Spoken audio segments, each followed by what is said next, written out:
NDA పాలనలో మంచి రోజులు రానున్నాయని కూటమి ఎమ్మెల్యే అభ్యర్థి గోండు శంకర్ అన్నారు.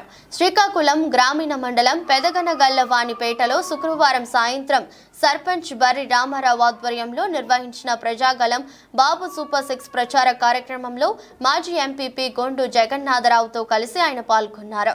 గ్రామంలో పర్యటించి ఇంటింటి ప్రచారం చేపట్టిన శంకర్ వారి సమస్యలు వింటూ నేనున్నా అన్న భరోసా సూపర్ 6 పథకాలను వివరించారు. ఈ సందర్భంగా ఆయన మాట్లాడుతూ గత 5 ఏళ్ల పాలనలో సాగిన అరాచకం నిరంకుశత్వానికి మరికొద్ది రోజుల్లో ముగింపు రానుందన్నారు. పేదలను సుసంపన్నులుగా మార్చేందుకు సూపర్ 6 పథకాలను ప్రవేశపెట్టనున్నామని చెప్పారు. రాష్ట్రంలో ఎన్డీఏ నేతృత్వంలో చంద్రబాబు ముఖ్యమంత్రి కాగానే సంక్షేమ పాలన ప్రారంభం కానుందని భరోసానిచ్చారు. సోదరిమణులకు వాళ్ళ కళ్ళల్లో ఆనందం చూడాలని, అటుకెక్కిన పొయ్యిల కిందకి దిగాలని, మళ్ళీ 3 సిలిండర్ సంవత్సరానికి ప్రతి మహిళ ఇంటికి కూడా 3 సిలిండర్లు ఫ్రీగా ఇస్తున్నారు. అలాగే స్కూల్కి వెళ్లిన ప్రతి పిల్లవాడికి 15,000 రూపాయలు ఇస్తారు. ముగ్గురు అయితే 45,000, ఇద్దరైతే 30,000, ఒకరైతే 15,000. ఈయన అమ్మఒడి అని చెప్పి నాన్న బుడ్డికి ఇచ్చేసి 13,000 ఇస్తున్నాడు. అలా కాకుండా మనం 15,000 ఎంతమంది పిల్లలు ఉంటే అంతమందికి ఇస్తాం. అలాగే ఆసరాన్ని 18,000 ప్రతి నెల పెన్షన్ మాదిరిగా 1,500 చొప్పున ఇస్తాం. అలాగే ఉచిత ఆర్టీసీ బస్సు ప్రయాణం మహిళ అందరికీ ఆధార్ కార్డు పట్టుకుని వెళ్లి ఎక్కడికి చెప్తే అక్కడ టికెట్ కొట్టేసి ఇచ్చేస్తారు. అందరికీ, మహిళలందరికీ ఫ్రీ. ఇంకా పెన్షన్ 50 సంవత్సరాల వాళ్ళకి అందరికీ పెన్షన్ గతంలో మత్స్యకారులకు చేయడం జరిగింది. మిగతా బీసీ, ఎస్సీ, ఎస్టీ కులాలందరికీ కూడా 50 సంవత్సరాలకే పెన్షన్ ఇస్తూ 4,000 రూపాయలు పెన్షన్ చేస్తున్నాం. అది కూడా ఈ నెల నుండి.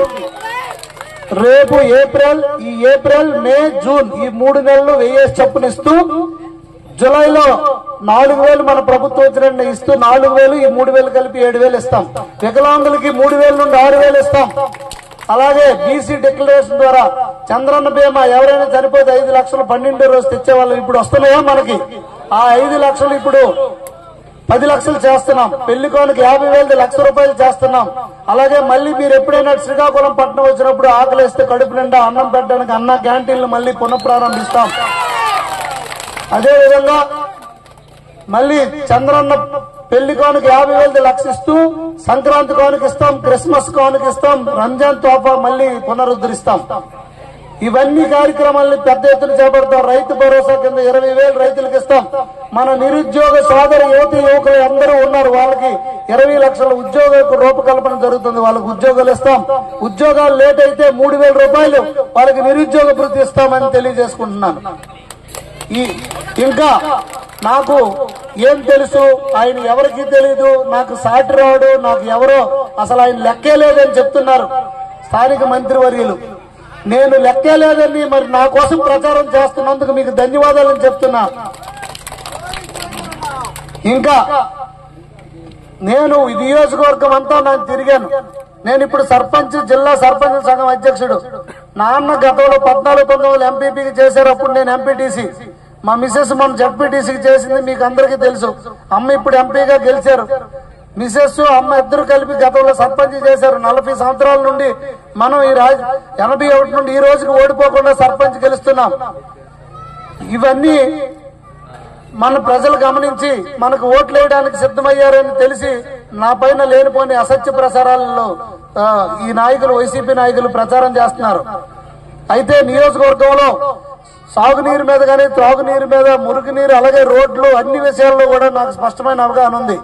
ముఖ్యంగా మత్స్యకార తీర గ్రామాల్లో వలసలు ఎక్కువగా ఉండి ఒక్క ఆడవాళ్లే ఇంట్లో ఉండి చాలా ఎన్నో ఇబ్బందులకు గురవుతున్న సందర్భం. ఎప్పుడు ఏం జరుగుతుందో, వాళ్ళకి ఏమైనా ప్రమాదవశాత్తు జరిగితే దిక్కులేని పరిస్థితి. ఈ సందర్భంగా నేను ఒకటే మీకు అందరికీ తెలియజేస్తున్నా, మీ మత్స్యకార గ్రామాల్లో వలసలు ఆపడానికి మినీ జట్టి నిర్మించడానికి కోసం నేను పూర్తి బాధ్యత తీసుకుంటా. అలాగే రామ్మోహన్ నాయుడు గారు కూడా మొన్న బందర్వానిపేటలో ప్రకటించడం జరిగింది. నాకు మీ సర్పంచ్, ఎంపీటీసీ కూడా గతంలో మత్స్యకారులతో మీటింగ్ చెప్పినప్పుడు చెప్పారు, ఇక్కడ బందర్వానిపేటలో 2 మినీ జట్టీలు కట్టినట్లయితే మొత్తం వలసలు ఆగుతాయి, కోల్డ్ స్టోరేజ్లు వస్తాయి, ట్రేడింగ్ జరుగుతుంది, వ్యాపారం నడుస్తుంది అని. గనగలపేటలో కనీసం ఒక్కటైనా నేను మినీ జట్టి ఈ 5 సంవత్సరాల లోపల పూర్తి చేయడానికి చూస్తాం. తప్పకుండా మా బాధ్యత తీసుకుంటాను. ఇంకా ఏరు ఒడ్డున ఇక్కడ ఈ ఊరు సమస్య గండి కొట్టిందని నీటి ప్రవాహం అడ్డుకట్ట వేయాలన్నారు.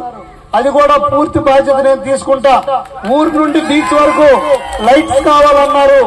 అది అండర్ గ్రౌండ్ వేయాలి, ఎందుకంటే తుఫాన్ వస్తే మళ్ళీ వైర్లు తెగిపోతాయి కనుక ఆ అండర్ గ్రౌండ్ తో లైటింగ్ వేయించే బాధ్యత కూడా నేను తీసుకుంటానని. అలాగే పెద్దగొనవాళ్ళపేట స్కూల్ కి హాస్టల్ లేదన్నారు. హాస్టల్ వసతి కూడా మేము కల్పిస్తాం. ఇంకా పంచాయతీ అవసరాల నిమిత్తం పండుగలకి 5 ఎకరాల భూమి కేటాయించగలరన్నారు. దాన్ని కూడా రెవెన్యూతో ఒకసారి సర్వే జరిపించి చేయిస్తాం. అలాగే బీచ్ ల్యాండ్ పై పూర్తి హక్కు మీకు మాత్రమే కల్పించాలన్నారు. దానిపైన కూడా నేను